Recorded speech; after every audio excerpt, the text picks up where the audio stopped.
You've invested 12 grand in a 110 bhp projectile. And you're not just going to ride off in jeans, t-shirt, trainers and a 50 quid helmet, are you? With so much tricky looking kit around, how do you go about choosing? Dave uses track days in fine weather to improve machine control. Performance riding requires the high-level protection offered by leathers. That's because if you lay it down at 60 miles per hour, you could slide for about 8 seconds.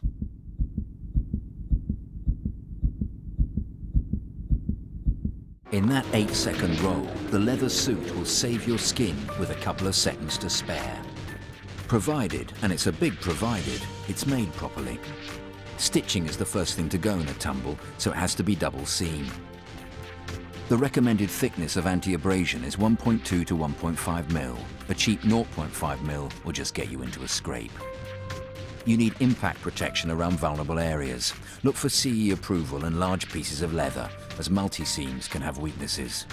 The two-piece is more versatile.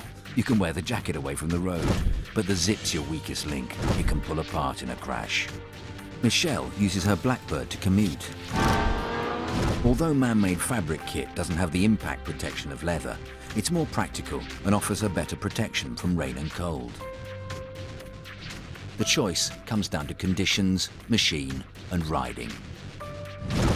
Conditions. If you're commuting in winter, low levels of light mean you have to be highly visible, and it helps to have reflective strips on all your kit. Type of machine. A full set of race leathers wouldn't suit a scooter rider, but this outfit is purpose designed. Riding style. Different types demand different kit. So I'd feel quite safe in that. For example, there's plenty of mileage in this for touring. Your body's protected. Now for your extremities. Head, hands and feet. Unless you suffer from claustrophobia, reject the open face helmet for the full face type, which gives superior chin and indeed weather protection. A flip front could offer the best of both worlds, or just a compromise. Glass fibre is pricier than polycarbonate, but tests show it's still the best due to its ability to absorb energy on impact. Stickers are a guide. They show the lid has passed rigorous safety tests. A gold sticker shows the highest level of protection, so go for gold.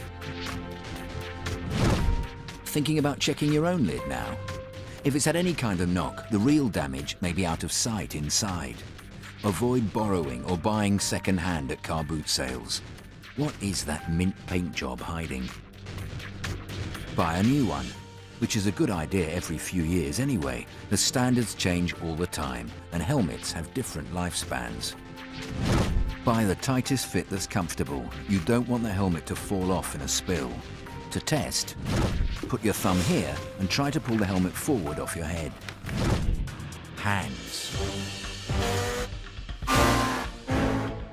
When you fall, your hands instinctively go out to save you. It's like being dragged along at 30 miles an hour during a press-up. Devastating, especially if you work with your hands. Which is why gloves should have extra protection on the palms and double-stitched seams. Some have knuckle and finger protection too.